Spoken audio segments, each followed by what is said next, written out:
Hey guys, how are you all. मेरा नाम है रमनदीप सिंह। स्वागत है आपका मेरे चैनल एफएलएम में।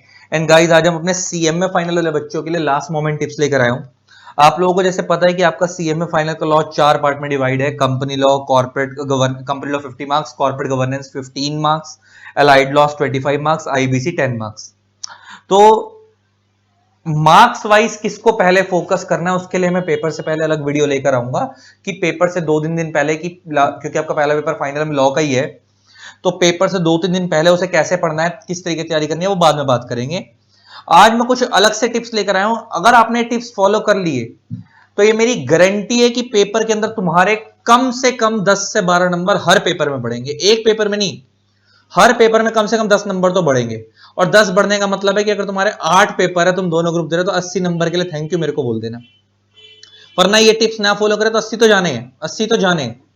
क्या है, बड़े ध्यान से सुनना, क्योंकि अब तुम्हारे पेपर ऑफलाइन होने वाले हैं, तो उसके लिए मैं बात करने जा रहा हूं। पहला तो ये अटेम्प्ट 100% पेपर। देखो, पेपर आता हो या नहीं आता हो, 100% अटेम्प्ट करना है। मैं एक लॉजिक बताता हूं इसका क्यों। जैसे मान लो लास्ट का आधा घंटा बचा है और तुम्हारे 4 क्वेश्चन बचे हुए हैं 5-5 नंबर के। अब मान लो तुम्हारे को उसमें से एक ही क्वेश्चन आता है, 3 क्वेश्चन नहीं आते। अब बच्चा पता क्या करेगा, आधा घंटा बचा है, एक क्वेश्चन आता है, 3 नहीं आते, उसको सजाने बैठ जाएगा। अब तुम उसे बहुत सजा सजा कर भी लिखोगे ना, तो तुम्हारे को 5 में से 5 तो वैसे भी नहीं मिलेगा। वो लॉ के पेपर में मुश्किल से 4 ही मिलेंगे। 1 नंबर तो वो काट ही लेगा, है ना। और तुम बाकी के 3 तो छोड़ ही आओगे, तो 15 में से 0, क्योंकि तुमने एक ही सजाने में टाइम लगा दिया। लेकिन अगर तुम मान लो कि जो तुम्हारे को अच्छे से आता था, अगर तुम उसको थोड़ा सा सजाने के बजाय थोड़ा जल्दी जल्दी लिख दोगे, और जो तुम्हारे को रिमेनिंग 3 नहीं आते हैं, उनके आसपास मिलता जुलता उससे थोड़ा बहुत कुछ भी पता है, अगर तुम उसको एक्सप्लेन कर दोगे, तो मैं कहता हूं उन सब में वो अगर एक नंबर भी दे देगा। और जिसको तुम बहुत अच्छा आता है तुम्हारे को, तुमने ढंग से नहीं प्रेजेंट करा लेकिन तुमने कंटेंट सही लिखा है, तो मैं 5 में से 4 की जगह अगर मान लो वो 3 भी दे देगा, तो 3 यहां मिल गए, और एक 3 उन क्वेश्चन मिल गए, तो 6 मिल गए। अदरवाइज अगर आप वो 3 छोड़ आते और आप खाली एक ही करके आते हो, तो आपको 4 मिलते। अब यहां पर आपको 6 मिल गए, 2 नंबर ज्यादा। और ये तो मैं एक मिनिमम जोड़ रहा हूं। क्या पता उस चेकर को तुम्हारे वो जो बनाए हुए आंसर है वो सही लग गए, और उसने तुम्हारे को एक की जगह 2-2 नंबर दे दिए उनमें 5 में से, तो तुम्हारे टोटल में 8 हो जाएंगे। वैसे तुम्हें 4 मिलने थे और कितने मिल गए, 8। और ये 3-3, 4-4 नंबरों की कदर उनसे पूछो जो जाके 39 पे फेल होते हैं। तो पहली बात तो ये कि पेपर में हाथ तेज चलाना है, 100% पेपर अटेम्प्ट करना, छोड़ के नहीं आना। मेरे को सबसे ज्यादा उन बच्चों से खुंदक आती है जो मेरे को आके बोलते हैं, सर आता तो था, करके 80 का ही आया हूं, 20 का छोड़ आया, 20 का छोड़ आया। ये हरकत नहीं करनी। Next, start new answer from fresh page. अब ये new answer from fresh page का लॉजिक क्या है, जरा समझना बड़े ध्यान से। थोड़ा क्लीन क्लीन लगता है। अच्छा, जैसे मतलब इसका मतलब ये कि एग्जाम्पल लेके बात करें, मान लो अगर 5 नंबर का क्वेश्चन है, तो आपको क्या करना है कि जो मान लो एक क्वेश्चन है, मान लो क्वेश्चन 1 है, उसके 4 पार्ट है, ए बी सी, है ना। तो आपको क्या करना है, अगर देखो वो 2-2, 3-3 नंबर के हैं, तो एक ही पेज पे 1A 1B 1C लिख देना। लेकिन अगर मान लो 5-5 नंबर के 2 पार्ट है, मान लो 1A 5 नंबर का, 1B 5 नंबर का, तो 1A एक पेज पे लिखना, 1B नेक्स्ट पेज पे लिखना। भले ही 1A अगर एक पेज पे लिख रहे हो, लास्ट में 3-4 लाइनें बच गई, तो नीचे से स्टार्ट मत करना, फ्रेश पेज से आंसर स्टार्ट करना। ये ध्यान रखना है। 2-3 नंबर का क्वेश्चन है तो उसी के नीचे स्टार्ट कर दो। मान लो 2 नंबर का एक पार्ट है, दूसरा पार्ट भी 2-2 नंबर के 2 पार्ट है, तो एक ही पेज पे लिख दो। लेकिन अगर बड़े बड़े पार्ट है, 5-5 नंबर के हैं, तो एक पेज फ्रंट पे पूरा, अगले पेज अगले वाले पेज पे 5 नंबर का पूरा, ऐसे ऐसे करना। और दूसरी चीज ध्यान ये देनी है कि ना, इंटरनल शफलिंग चेंज नहीं करनी, इंटरनल सीक्वेंस को चेंज नहीं करना। मान लो तुम्हारे को क्वेश्चन 6 पहले अच्छा आता है, तुम 6 पहले अटेम्प्ट कर लो, 4 उसके बाद आता है, 4 अटेम्प्ट कर लो। सीक्वेंस कोई भी फॉलो करो, ऐसा नहीं कि 1 2 3 4 5 6 फॉलो करना है। जो पहले आता है उसको पहले करो। 6 पहले आता है, 6 पहले करो, उसके बाद 4th आता है, बढ़िया, 4th करो, उसके बाद फर्स्ट आता है, फर्स्ट करो। लेकिन इंटरनल सीक्वेंस चेंज मत करो। ऐसा मत करना, मान लो क्वेश्चन 1 के 3 पार्ट है, 1A 1B 1C, ऐसा मत करना क्वेश्चन 1 का ए इस पेज पे कर रहे हो, अगले पेज पे क्वेश्चन 4 कर रहे हो, अगले पेज पे क्वेश्चन 5 कर रहे हो, उसके बाद क्वेश्चन 1 का बी कर रहे हो। इंटरनल वाले सीक्वेंस को छेड़छाड़ी मत करना। तो आप इंटरनली कैसे करोगे, अगर आप क्वेश्चन 1A कर रहे हो, तो अगले पेज पे 1B होना चाहिए, अगर उसका 3 पार्ट है तो, अगले पेज पे 1C, तो वो 1A 1B 1C ऐसे ही चलाना। उसके बाद आप जो मर्जी करो। तो इसका मतलब मेरे कहने की सेंस ये है कि क्वेश्चन 6 के बाद क्वेश्चन 4 करना है, 4 के बाद 2 करना है, जैसे मर्जी करो, आगे पीछे कर लो, कोई दिक्कत नहीं है। लेकिन अगर उनके इंटरनल पार्ट बने हुए हैं, तो उनको आगे पीछे इतनी दूर मत कर देना, चेकर को चेकिंग करने में कंफ्यूजन होती है, नंबर काट देगा तुम्हारे, है ना। तो जो इंटरनल पार्ट है उनको एक ही सीक्वेंस में लेकर चलना।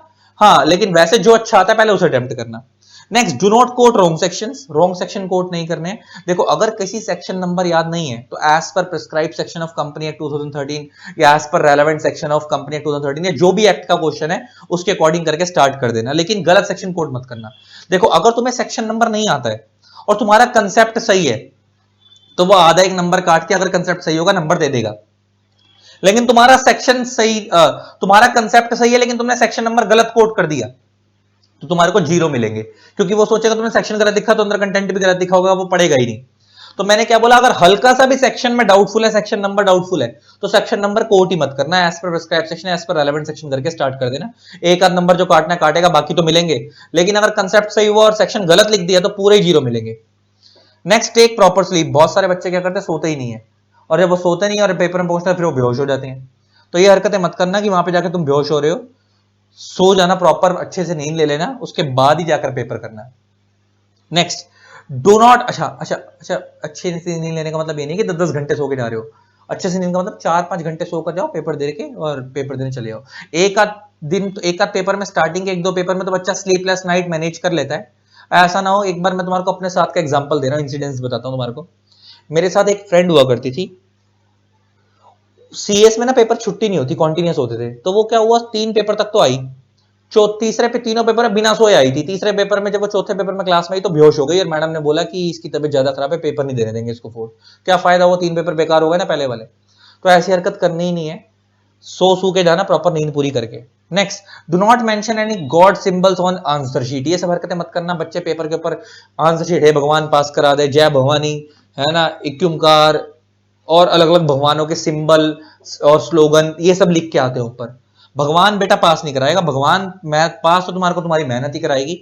और ये सब जिसमें शीट पे लिख के आते हैं ना, इससे टीचर्स तुम्हारी शीट को कैंसिल कर सकते हैं। अगर तुम्हारे को शायद पता हो या नहीं पता, CA/CS/CMA इंस्टीट्यूट का जो एक्ट बना हुआ है उसके अंदर एग्जामिनेशन गाइडलाइंस की वायलेशन में आता है ये। अभी CS के बच्चों को लीगल नोटिस आए थे पिछले अटेम्प्ट के अंदर, उन्होंने गॉड के सिंबल्स मेंशन करे थे। तो भगवान को दिल में रखना, शीट पे नहीं, ठीक है ना। ऊपर मत लिख के आना जय भगवानी, हे भगवान पास करा देना, ये सब हरकतें मत करके आना। भगवान उसी को पास कराएगा जिसने मेहनत करी होगी। कैरी और एडमिट कार्ड, है ना, प्रॉपर एडमिट कार्ड की 2 कॉपी रख लेना। मैं तो कहूंगा एक बैग में रख लेना, जिस जो बैग लेके जा रहे हो, और एक अलग से हाथ में रख के लेके जाना। कई बार हाथ से खो जाए तो बैग में होना चाहिए एक बैकअप में copy. Next, do not try to learn any new topic now. अब आपके पास टाइम कम बचा हुआ है, अब जितना पढ़ रखा है उसी को रिवीजन करो। अब नए नए टॉपिक ऐड करने की कोशिश मत करना, ये भी कर ले, ये भी कर ले, ये भी कर ले, सब कर ले। जो दोस्त ने बताया भाई ये मैंने गूगल पे देखा, लग रहा है ये भी आ सकता है, नहीं। हाँ, लेकिन कोई ऐसा टॉपिक है जो तुमने स्कैनर में देखा, तुम्हारे टीचर ने नहीं कराया तो तुम्हें लग रहा है आ सकता है, इसके चांस ज्यादा है, उसको अगर एक आध, अगर तुम्हें लगता है कि इस पे 5-10 मिनट 15 मिनट डिवोट करके, आधा घंटा डिवोट करके टॉपिक कवर हो सकता है तो करो। अब ऐसा ना हो कि कोई नए नए टॉपिक उठाकर बैठो, इस पे 3-3 4-4 दिन लग रहे हैं, वो हरकतें मत करना।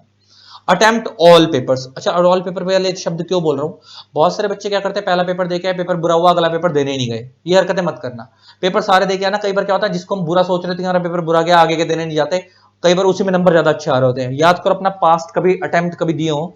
मेरे साथ तो ऐसा जब जब हुआ, जिसको मैंने सबसे बुरा समझा उसमें सबसे ज्यादा नंबर आ रहे होते हैं। तो पेपर सारे अटेम्प्ट करने, वरना पता क्या होगा, तुमने एक पेपर दिया, 2 पेपर दिया, तुम्हारे बुरे गए, तुम आगे के देने ही नहीं गए।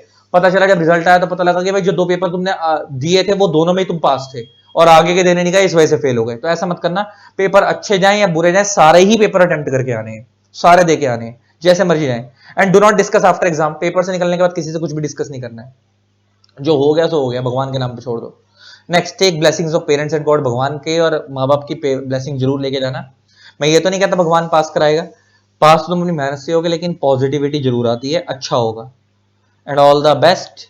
इसी तरीके से वीडियोस को प्यार देते रहे, कीप एंड कीप सपोर्टिंग।